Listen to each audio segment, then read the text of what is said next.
नमस्कार मंडळी, कशा आहात तुम्ही? छान मजेत, आम्ही पण मजेत। बघा, आज करायचे होते आम्हाला दुधी भोपळ्याचे धपाटे। तर म्हटलं चला संध्याला म्हटलं मी किसून देते, मग तू बनव बाकीचं बसले बसल्या। म्हटलं ठीक आहे। तर बघा किसून दिलंय मी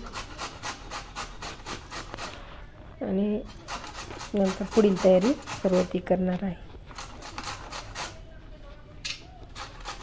भोपळ्याचे पराठे कोफ्ते खूप छान लागतात बरं का। झाले तयार। किसला इकडे भोपळा पिळून घेतला, त्यातला ज्यूस पिऊन घेतला आणि याच्यात टाकलं तिखट, हळद, थोडं लसूण, अद्रक आणि मसाले जे आपल्याकडे असतात ते, आणि कांदा आणि कोथिंबीर टाकून घ्यायची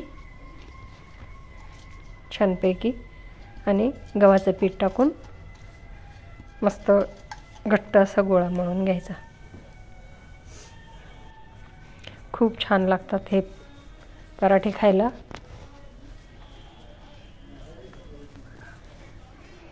मस्तपैकी कोणाकोणाला आवडतात खायला नक्की सांगा।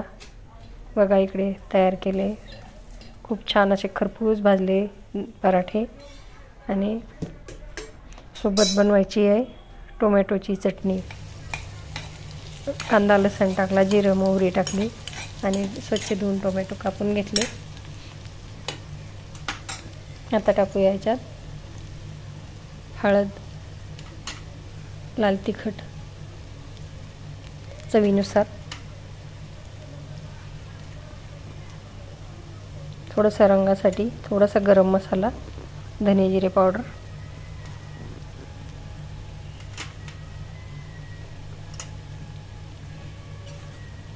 आणि चवीपुरतं मीठ टाकायचं आणि छान परतून घ्यायचं मस्तपैकी। मीठ, कोथिंबीर टाकायची थोडी, आत्ता टाकायची आणि नंतर थोडी शिजल्यावर टाकायची। मीठ टाकायचं राहिलेलं होतं, आता मीठ टाकून घ्यायचं आहे।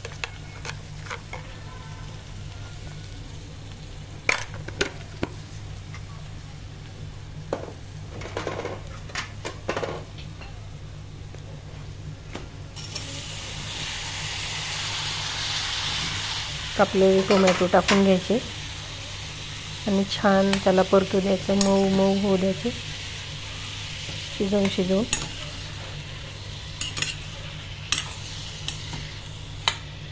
पराठ्यासोबत टोमॅटोची चटणी छान लागते खायला। दही, टोमॅटोची चटणी, टोमॅटो केचप जे आपल्या आवडीनुसार।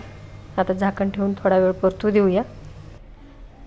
झाली बघा, इकडे टोमॅटोची चटणी झाली, पराठे झाले दुधी भोपळ्याचे आणि टोमॅटो केचप। खूप अप्रतिम असे झाले हे आम्ही खायला। दही मी खात नाही, त्याच्यामुळे दही दाखवलं नाही।